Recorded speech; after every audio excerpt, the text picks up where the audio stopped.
Pete Hegseth is with us this morning. And what do you think this administration needs to do to make sure that North Korea takes the United States seriously? I mean, he sent, obviously, as he told us last week, an armada toward the Korean Peninsula. More of what we've done. And so far, we've changed the current of the last 8 years of the Barack Obama administration, which was weakness and retreat, America pulling back from the world, and believing that diplomacy without the true threat of military action was ever going to work, which is why the Iran deal was so foolish. They never believed we would actually take action to prevent nuclear weapons.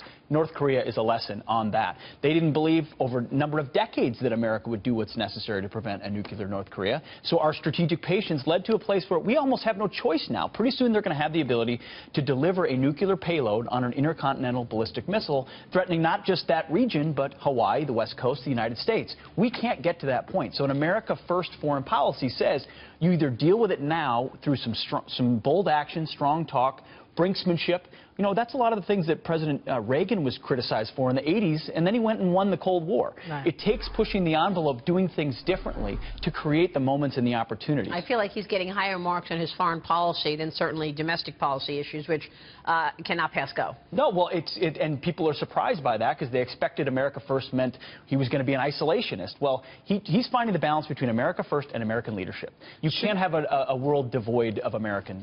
Shouldn't we have anti-missile defense systems in South Korea right now that are active and ready to go? We do. And shouldn't we be saying to the Chinese, you know what, if you don't like it, we're building more there? That's what we've done. We've said we're sending more, and we're gonna send more. So it's those types of actions which in the past would have inflamed our relationship with China, which are changing the calculus. And I think what the president is doing with China is he's put more pressure on them. The trip that Vice President Pence is taking right now are to our regional allies there, meant to contain China. So they're pulling on two levers right now, North Korea and China, knowing that China's got to push on North Korea as well. Opposition to the missile defense system, ongoing opposition to it, is a sign that they're not stepping up in the way that the Trump administration needs them to. And they haven't stepped up for decades. That's going to be one of the things to watch more than almost anything else. Not turning back coal shipments, not talking about maybe stopping oil imports into anti-missile. They're not stepping up, but what I'm saying is, shouldn't we say, and Trump is the kind of guy to say this, too bad. If you don't like it, we're doing it anyway. This is, there's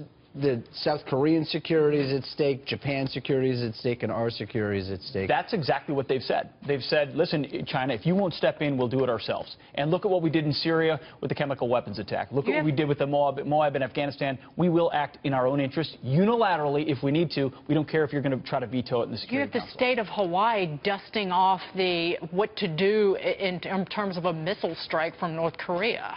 Their game plan on how to handle that. That's how serious that some people are taking. I feel like the mother of all bombs in Afghanistan was as much a signal to North Korea as it was to ISIS. Even if it was a tactical call by a commander, you know the White House looked at that and said, yep, the world will pay attention to this, that America is back and willing to act with the most powerful military the world has. So Kim Jong-un is taking notice of that. He's going to keep spouting off because his regime requires it, but there's going to be a different calculation behind this. One thing I just wanted to point out, because we talk about how strong the Trump administration has been on foreign policy and how the administration has faltered on domestic, that speaks to the people in the White House advising him. He has incredibly strong national security team, incredibly strong foreign policy team with Tillerson, Mattis, and H.R. McMaster. But on the domestic policy side, he's leaning on the likes of Paul Ryan, who let him down.